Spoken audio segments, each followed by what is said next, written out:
Baik teman-teman sekalian, apa kabar iman hari ini? Saya tidak tanya raga, saya tanya iman. Apa kabar iman hari ini? Baik, dalam keadaan meningkat atau dalam keadaan futur, dalam keadaan iman turun? Iman bertambah karena ketaatan, iman turun karena kemaksiatan. Itu sebabnya kenapa kita harus terus berhijrah sampai hujung kehidupan kita. Karena di setiap diri kita ingin menjadi pribadi yang lebih baik dari hari ke hari. Orang-orang yang hari ini sudah baik harus lebih baik daripada hari yang kemarin.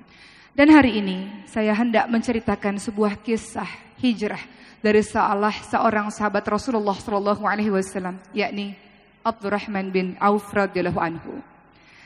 Mungkin nama Abdurrahman bin Auf radhiyallahu anhu tidak terlalu populer dibandingkan dengan Umar bin Khattab mengenai kisah hijrahnya atau sahabat-sahabat yang lainnya. Namun ada inspirasi yang hebat yang bisa kita ambil dari sosok seorang Abdurrahman bin Auf. Siapakah beliau? Abdurrahman bin Auf lahir 10 tahun setelah kelahiran Rasulullah SAW. Termasuk salah seorang sahabat yang digelari dengan as-sabiqunal awwalun atau orang yang pertama-tama masuk Islam lewat tangan dari Abu Bakar As-Siddiq radhiyallahu anhu. Lewat Abu Bakar, banyak sahabat-sahabat lainnya yang memasuki agama Allah seperti Utsman bin Affan, Sa'ad bin Abi Waqqas, Talha bin Ubaidillah, Abu Ubaidah bin Jarrah, dan masih banyak lagi. Termasuk Abdurrahman bin Auf. Dan Abdurrahman bin Auf adalah orang yang juga turut berhijrah ke Habasyah dan juga turut berhijrah ke Yathrib, Madinah. Beliau adalah orang yang sangat kaya raya. Konglomerat yang hartanya sangat banyak. Kemudian beliau memasuki agama Allah dan memasuki agama Allah hijrah secara kafah, secara menyeluruh. Ketika beliau berhijrah ke Yathrib Madinah, beliau dihadang oleh orang-orang kafir Quraisy. Dan orang-orang kafir Quraisy mengatakan, kalau kamu tetap ingin ke Yathrib Madinah, maka seluruh hartamu akan kami rampas dan engkau akan jatuh miskin. Hartamu adalah apa yang menempel di badanmu saja. Tapi kalau engkau tetap berada di kota Mekah, maka engkau akan tetap menjadi kaya raya dengan harta kekayaanmu yang sangat banyak. Pertanyaan ini juga diajukan kepada istri dan saudara-saudara dari Abdurrahman bin Auf. Namun istri dan saudara-saudaranya, keluarganya memilih untuk berada di kota Mekah. Sementara Abdurrahman bin Auf adalah orang yang secara konsisten tetap teguh dengan pendiriannya untuk bisa berhijrah ke Yathrib, Madinah. Maka pergilah sang konglomerat yang sudah jatuh miskin, yang tidak punya harta sama sekali ini, menuju ke kota Yathrib, Madinah. Kemudian Rasulullah SAW mempersaudarakan antara orang-orang Muhajirin, orang-orang Mekah, dengan orang-orang Madinah atau yang kita sebut dengan kaum Ansor. Maka Abdurrahman bin Auf kemudian dipersaudarakan dengan seorang Madinah bernama Sa'ad bin Rabi' radhiyallahu anhu yang juga sangat kaya raya di Madinah. Maka Sa'ad bin Rabi' berkenan untuk membantu sahabat barunya ini, saudara barunya ini. Beliau mengatakan, aku punya harta yang banyak, kebun kurmaku banyak. Kalau engkau mau, setengah hartaku, setengah kebunku akan aku berikan kepadamu. Lalu Sa'ad bin Rabi' juga mengatakan, aku punya 2 istri, aku tahu engkau tidak ada pendamping. Kalau engkau mau, aku ceraikan 1 istriku, lalu kemudian tunggu masa iddahnya, setelah itu engkau boleh menikahi istriku. Pertolongan yang luar biasa dari seorang Ansor kepada saudara barunya, yakni Abdurrahman bin Auf. Apa yang dikatakan Abdurrahman bin Auf, teman-teman sekalian? Apakah beliau menerima pertolongan yang diberikan oleh saudara barunya tersebut? Tidak. Beliau mengatakan, semoga Allah memberkahi dirimu, keluargamu, hartamu, dan cukup tunjuki saja kepada saya jalan menuju ke pasar. Bukan beliau tidak menghargai, beliau sangat menghargai. Tapi Abdurrahman bin Auf mendidik dirinya untuk menjadi seorang yang meminta-minta. Mendidik dirinya untuk bisa berdiri di atas kakinya sendiri. Maka beliau menuju ke pusat bisnis yang ada di kota Madinah, di pasar. Mulai dari nol. Orang yang sangat miskin ini mulai dari nol untuk mengembalikan seluruh hartanya. Maka beliau berbisnis tanpa modal. Bagaimana caranya? Salah satu yang dilakukan oleh Abdurrahman bin Auf adalah menjual barang dagangan milik orang lain. Maka dikatakan Abdurrahman bin Auf ini bertangan emas. Apapun yang disentuhnya bisa menjadi emas, bisa menjadi perak, bisa menjadi harta yang berharga karena kemampuan berdagangnya yang sangat luar biasa. Kemudian tidak sampai memerlukan waktu yang sangat lama, pundi-pundi kekayaan dari Abdurrahman bin Auf kemudian kembali kepada dirinya. Kembali menjadi kaya raya.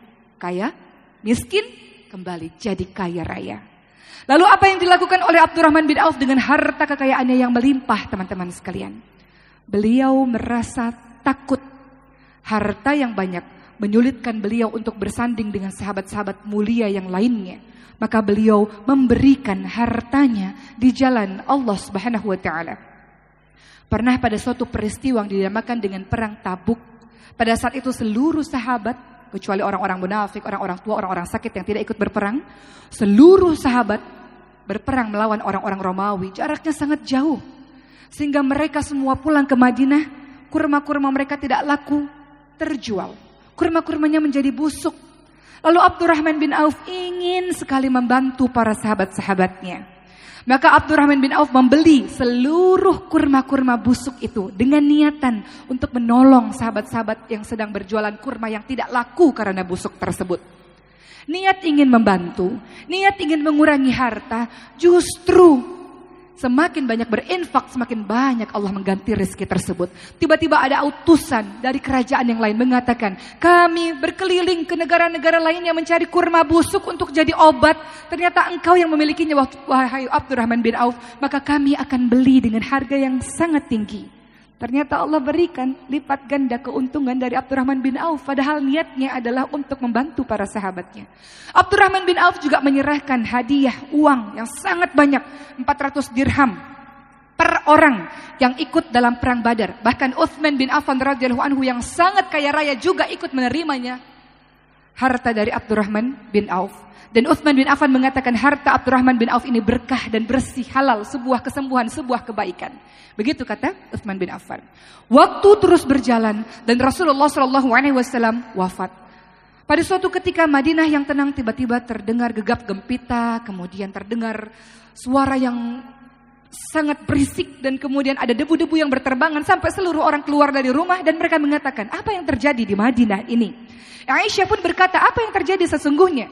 Kemudian sahabat-sahabat pun mengatakan, yang datang adalah 700 kafilah dagang milik Abdurrahman bin Auf dengan perdagangan, dengan keuntungan yang berlipat-lipat dengan emas yang sangat banyak.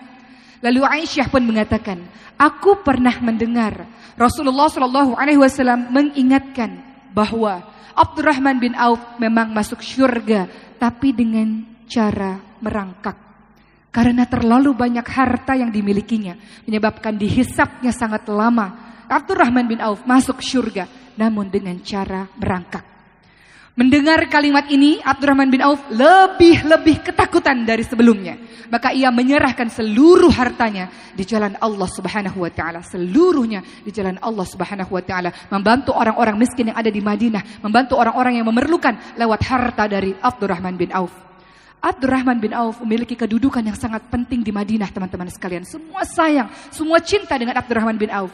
Dengan harta kekayaannya yang melimpah ruah, dengan dirinya sebagai seorang konglomerat, nyata-nyatanya Abdurrahman bin Auf mengajarkan untuk hidup sangat sederhana. Penampilannya sangat sederhana. Sehingga ketika beliau berdampingan dengan para pelayan dan hamba sahaya, orang-orang tidak tahu mana yang majikan, mana yang pelayan. Saking sangat-sangat sederhananya penampilan dari Abdurrahman bin Auf. Pernah pada suatu ketika pada saat berbuka puasa, Abdurrahman bin Auf diberikan makanan yang sangat enak. Dan beliau menangis terseduh-seduh. Beliau mengatakan, Mus'ab bin Umair adalah orang yang kaya raya, lebih hebat, lebih luar biasa dibandingkan dengan saya.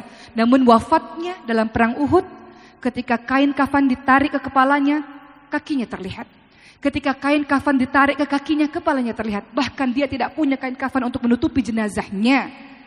Hamzah bin Abdul Muthalib lebih mulia daripadaku, juga matinya dalam keadaan yang mengenaskan pada saat perang Uhud. Jantungnya dimakan oleh seorang perempuan bernama Hindun. Aku takut semua kenikmatan, keenakan yang aku rasakan pada saat ini, aku takut dengan ini semua. Aku takut penghujung hidupku nanti seperti apa. Aku khawatir kebaikan ini disegerakan oleh Allah di dunia, sementara aku tak dapat apa-apa nanti di hari akhir. Begitu kata Abdurrahman bin Auf. Juga beliau menangis terseduh-seduh. Ketika mendapatkan makanan yang enak lagi, beliau teringat Dulu detik-detik wafatnya Rasul dan para keluarganya hanya makan roti-roti yang kering. Begitu katanya. Hidup sangat-sangat sederhana walaupun uangnya melimpah ruah. Sosok dari Abdurrahman bin Auf bukan hanya seorang konglomerat yang banyak bersedekah. Beliau juga ikut mengikuti berbagai macam perang-perang bersama dengan Rasulullah SAW. Sosoknya dikenali di perang Badar, dikenali di perang Uhud dan perang-perang lainnya. Abdurrahman bin Auf tidak hanya ikut berperang, tapi juga ikut berdakwah, mengajak orang lain kepada jalan Allah Subhanahu wa taala. Abdurrahman bin Auf, sahabat-sahabat sekalian, pada masa Umar bin Khattab radhiyallahu anhu, Umar mengumpulkan 6 orang para sahabat yang sekiranya akan menggantikan posisi Umar sebagai seorang khalifah.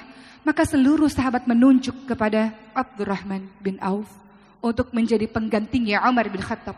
Namun dengan ketawadhuannya yang sangat luar biasa, beliau mengundurkan diri, merasa para sahabat-sahabat lainnya jauh lebih mulia dibanding dengan dirinya. Maka seluruh sahabat menjadikan beliau sebagai seorang hakim yang menentukan siapa kira-kira yang menjadi pengganti Umar. Apa yang ditentukan oleh Abdurrahman bin Auf dan telah disepakati oleh para sahabat, maka itulah yang akan menjadi khalifah. Dan semua sepakat atas tunjukan dari Abdurrahman bin Auf dan hasil musyawarah Utsman bin Affan lah yang menggantikan Umar bin Khattab. Abdurrahman bin Auf di detik-detik wafatnya sekitar usia 75 tahun didatangi oleh Aisyah. Dan Aisyah pun mengatakan sebuah perkataan yang tidak pernah dikatakan kepada sahabat-sahabat yang lain. Aisyah mengatakan, kalau engkau kembali kepada Allah Subhanahu wa taala nanti, jenazahmu akan dimakamkan di dekat makam Rasulullah, makamnya Abu Bakar As-Siddiq, ayahku, dan makamnya Umar bin Khattab. Namun apa yang dikatakan oleh Abdurrahman bin Auf, saya tidak pantas bersanding dengan orang-orang yang mulia seperti itu. Biarkan saja saya dikuburkan bersama dengan, berdampingan dengan sahabat saya bernama Utsman bin Maz'um, begitu katanya. Lalu wafatlah orang yang mulia ini, yang namanya harum dalam sejarah Islam sampai hari ini. Apa yang kita bisa pelajari dari sosok Abdurrahman bin Auf, teman-teman sekalian? Hijrah total. Hijrah total. Dan hijrah menjadi orang yang lebih baik dari hari ke hari tidak mudah. Memerlukan pengorbanan dan mungkin air mata. Allah ingin lihat siapa yang paling kau cintai. Allah kah atau harta-hartamu? Allah kah atau pekerjaan-pekerjaanmu? Allah kah atau keluargamu? Allah kah atau kampung halamanmu? Maka Abdurrahman bin Auf membuktikan Allah lebih dicintai, nomor 1 dibandingkan dengan segala-galanya. Beliau kehilangan semuanya. Kehilangan keluarganya, kehilangan tanah airnya, kehilangan saudara-saudaranya, kehilangan hartanya, jatuh miskin mulai dari nol. Itu dicontohkan oleh Abdurrahman bin Auf.